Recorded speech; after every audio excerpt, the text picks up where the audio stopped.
everyone, how are you? I am back. The fat Asian man, never the myth and not quite legend. I am back nonetheless. Okay, so real quick, beginning of this year, I really wanted to increase my output of videos, and you guys probably noticed I was putting out videos, you know, I was making real effort putting out videos as, you know, often as possible. I wanted to do something regular and that was featuring some of your gears and everything, and all was going well, but then I think it was early summer maybe. The entire thing just got derailed because I sustained an injury. So basically what had happened was there's a terminology for what I've had, and I don't know how to pronounce it, so I'll link it somewhere around here, what it's called. But basically, there's a huge pain right here, this area. So my left thumb had basically no mobility at all. So that meant I couldn't type, which hinders with my day job. And then that also meant I couldn't do any sort of a guitar playing. So I couldn't really put out any video. I couldn't practice anything to do any gear or chat videos that I love doing. So, you know, that's why there's been a bit of a hiatus, but everything will get back on track. Those of you that follow me on Facebook, facebook.com/guitargearguy. I even posted a schedule of, you know, on what day what video would come out and everything, but it was shortly after that I sustained my injury and I couldn't do anything. But now I'm like 95% back, so all is well. So I'll get back on the train of putting things out for you guys. So that's that. But in that time, during that time, you know, my insatiable appetite for acquiring new gear did not stop, unfortunately. I wish Dad would get injured so that I would have a little bit more disposable income, but that's where all my money goes. Anyhow, so in that time I got a whole bunch of shit, which I will roll out as time goes by, and the regular show will get back on schedule as well every other Sunday. I'm actually going to change the format a little bit, so it'll still feature your gear, but then a couple other things will be added so that the show itself is, you know, a lot more entertaining. Anyhow, so enough of that shit, and let's get back to this guitar. Now check that out. Okay, so a couple years ago, Zakk, who is basically synonymous with Gibson, right? I cannot think of another guy outside of a Slash that is so closely associated with a brand, which is Zakk Wylde, and he made an announcement that he was leaving Gibson and Marshall. And you know, obviously what had happened is that he was launching his own brand, Wylde Audio. Now, it's not a credible source, but I do have some information that basically Zakk is loaning out his name, and there's a, you know, business entity that is basically financing this endeavor. And basically Zakk is the face of the brand, and he's the ambassador of the brand. So that's kind of what I heard. Unfortunately, the source who told me this isn't someone that I would recognize as a not 100% credible source. So it could be true, it may not be true. I don't know. It doesn't matter. Anyhow, so Zakk, you know, when he first started with the Aussie, had the long blonde hair. He was a pretty boy looking, but over the course of the time, he got the beard and he started working out, and he took on this persona of like a Norwegian Viking kind of thing, right? So when he introduced his line of guitars, they were named somewhat little over the top, if you ask me. The Les Paul knockoff is called the Odin Grail. Then there's the Barbarian, which to me, I think it draws inspiration from SG maybe. So that, and he's got a Warhammer, which is ugly as fuck. And there's a Viking, which is the V.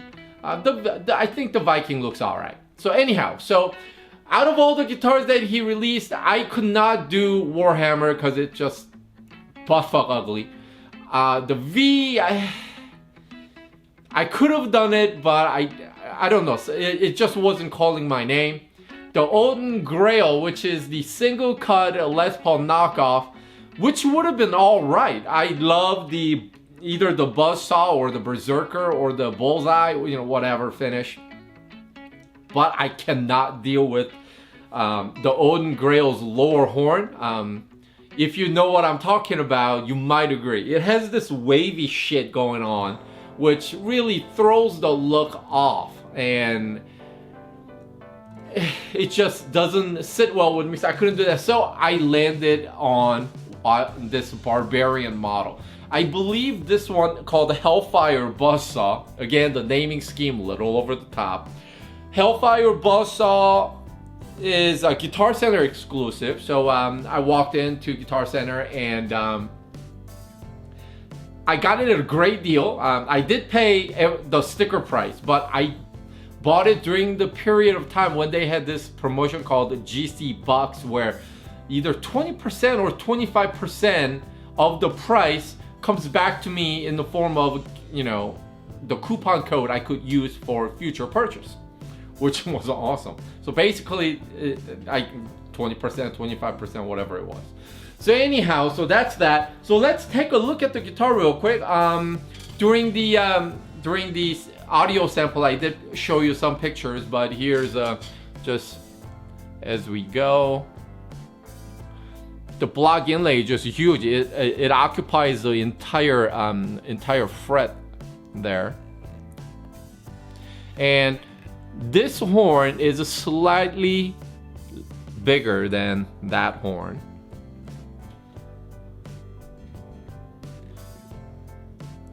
There we go. And the mahogany back, satin finish, 3-piece maple neck. All right, so let's talk about the guitar spec real quick. So his Nordic Viking persona very well represented in this guitar. Solid mahogany, quilted maple top. So underneath this paint scheme, what you see is actually really good looking quilted maple, ebony fretboard, jumbo frets, 3-piece maple neck, as I told you earlier, satin finish, very smooth.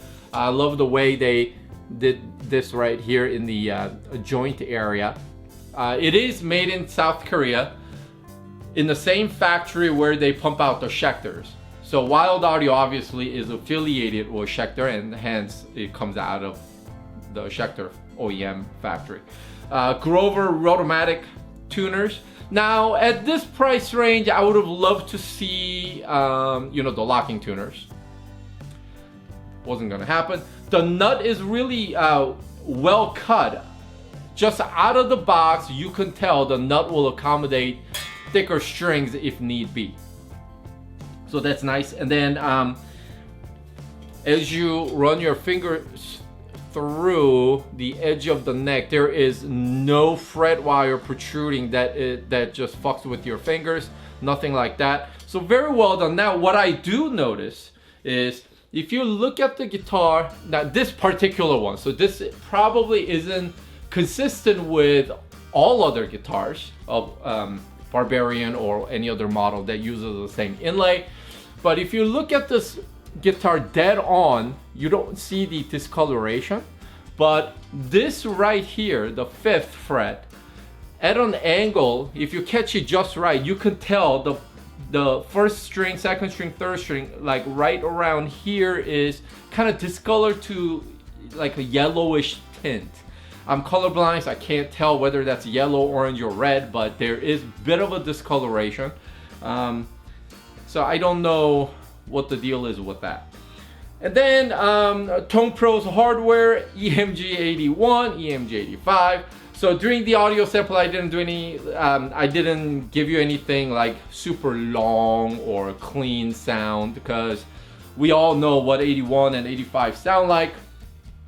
So 85 higher output than the 81, and 81 with, you know, when you hear EMG 81 with a high gain tone, you can really hear that piercing sharp attack, which probably is why it gained its, you know, fame, notoriety, and